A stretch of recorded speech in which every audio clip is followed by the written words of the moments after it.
Hello friends, मैं मनोज कुमार आपके बीच में लेकर आया मैकेनिकल इंजीनियरिंग। अभी हम पिछले पार्ट में देखेंगे कि हीट कंडक्शन थ्रू आप प्लेन वाल्व देखे हैं। आज हम देखेंगे हीट कंडक्शन थ्रू एक कंपोजिट वाल्व।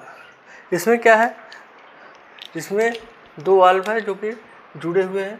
इसका thermal conductivity Q1 K2 KB KA KB KC है। टेम्परेचर क्या है, T1 T2 T3 है। 1 2 3 3 जिसमें वाल है। इसका LA LB L3 हो जाएगा इसका। तो Q की वैल्यू क्या हो जाएगी, heat mass flow rate Q equal to T1 minus T4 upon, यहाँ क्या हो गया, टेम्परेचर T1 से T4 हो रहा, T1 minus T4 upon LA upon K into A, LB upon KB into B, LC upon KC into A। Unit क्या हो जाएगी, वाट। और इसी तरह थर्मल कंडक्ट रेजिस्टेंस देखेंगे, इसका जो है आर कंडक्ट थर्मल कंडक्शन में thermal temperature drop eight interface upon Q upon A। अगला है द ओवरऑल हीट ट्रांसफर क्या है, किस में है, कॉफिशिएंट में। तो Q की वैल्यू क्या हो जाएगी, UA इंटू डेल्टा टी बराबर delta t upon r total. अगला है U बराबर क्या हो जाएगा, यहाँ U बराबर हो जाएगा overall heat transfer coefficient U बराबर 1 अपान A इंटू आर टोटल। तो R की वैल्यू क्या है, R की वैल्यू हो जाएगी R आपका वही हो जाएगा रेजिस्टेंस का है। और यहाँ पर U की वैल्यू 1 अपान HF मतलब हॉट फ्लूइड के लिए है, और प्लस L अपान के 1 अपान HF मतलब कूल फ्लूइड के लिए है। यूनिट क्या हो जाएगी, W अपान वाट अपान मीटर स्क्वायर इंटू केल्विन में।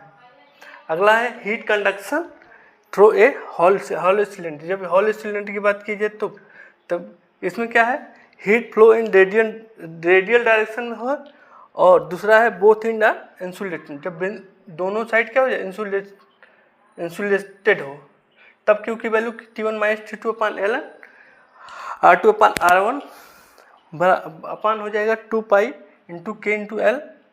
तो R थर्मल कंडक्टिविटी क्या हो जाएगी, थर्मल रेजिस्टेंस कंडक्शन में, तो Ln R2 अपान Rn मतलब इसे क्या कर सकते हैं अपन, T1 माइनस T2 अपान R थर्मल कंडक्ट उसके रेजिस्टेंस के लिए हो जाएगा, कंडक्शन के लिए। तो Ln R2 माइनस R2 अपान R1 2 पाई K इंटू L। अगला है हीट कंडक्शन इन कंपोजिट सिलेंडर। यहाँ पर वाल की बात है, यहाँ पर क्या है, सिलेंडर है। तो यहाँ पर क्या है, ये है आपका R1, बीच में क्या हो रहा है, हॉट फ्लूइड हो रहा है, टेम्परेचर HF है, और H जो कि क्या है, HF है क्योंकि हॉट के लिए है आपका। ये हो एक वॉल ये हो गया, एक सिलेंडर ये हो गया आपका, जिसका हो जाएगा R2, और दूसरा हो जाएगा R3। यहाँ पर इसका HF हो जाएगा और टेम्परेचर TCF क्योंकि कोल्ड फ्लूइड के लिए। तब Q की वैल्यू क्या हो जाएगी, 2 pi into L into T into HF minus TCF अपान 1 अपान HF into R1 Ln R2 minus R2 अपान R1 K into L into Ln R3 minus R2 KB plus 1 अपान HCF into R3। यहाँ पर क्या है, temperature hot fluid किसका, hot fluid greater than किसके, cold fluid के। ठीक है। अगला है, हम देखेंगे heat conduction through a hollow spherical के लिए है। तो क्या है इसमें आपका, ये आपका यहाँ पर T1 टेम्परेचर है, यहाँ पर क्या है T2 टेम्परेचर है आपका, ये आपका R1 है, और रेडियस क्या है R2 है। यहाँ पर क्या है, ये मेन आपका रेडियस बोल सकते हैं, और ये DR हो गया, ये कम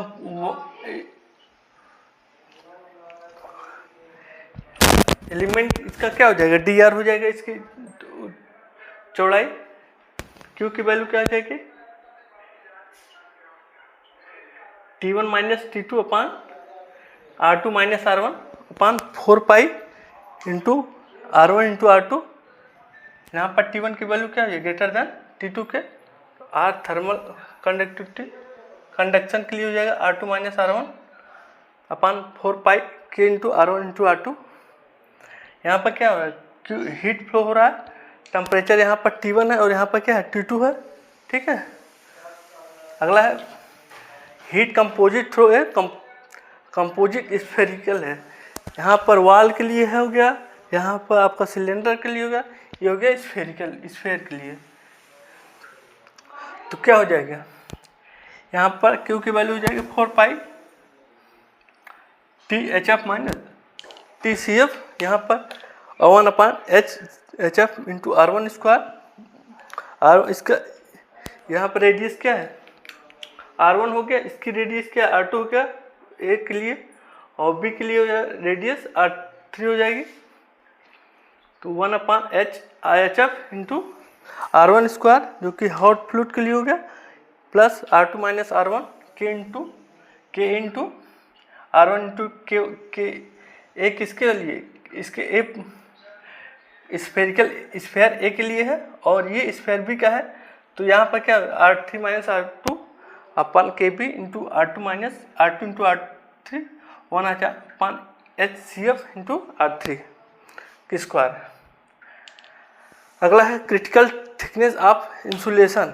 तो क्या हो जाएगा, इसका हो जाएगा the rate of heat through from the cylinder increase the addition of insulator for क्या है, जब R2 की वैल्यू क्या है लेस देन है R क्रिटिकल के, ठीक है। Reach a maximum when R2 की वैल्यू मैक्सिमम होगा तो क्या होगा, R2 की वैल्यू R क्रिटिकल बराबर CR के बराबर हो जाएगी। तो एंड स्टार्ट द डिस्टेंस, तब R2 की वैल्यू अगर ग्रेटर देन R CR के बराबर हो जाए, R2 की वैल्यू ग्रेटर देन हो जाएगी CR के, तब the radius of electric wire में भी smaller than the critical radius के लिए।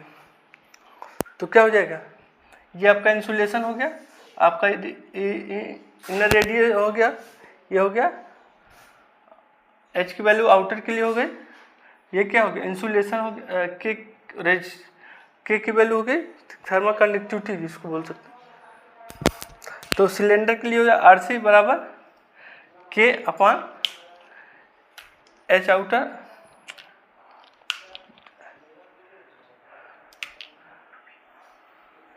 और यही स्फेरिकल के लिए बोला जाए तो RC की वैल्यू क्या हो जाएगी 2 इंटू एच, इसका सिलेंडर क्या हो जाएगा दो गुना हो जाएगा।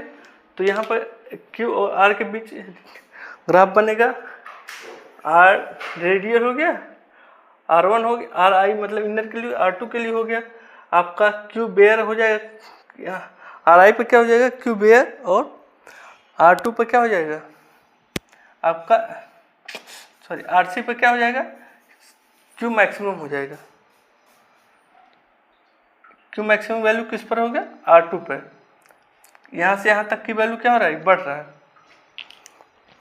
तो हम आज क्या देखे हैं, heat conduction through composite valve का देखे हैं, उसके बाद हेलो सिलेंडर का देखे हैं, उसका कंपोजिट सिलेंडर का देखे हैं, फिर हॉलो स्फेयर का देखे हैं, फिर कंपोजिट स्फेयर का देखे हैं, और क्रिटिकल इंसुलेशन का थ्रू का देखे हैं। उसके बाद हम देखेंगे नेक्स्ट क्लास में, तब तक के लिए धन्यवाद।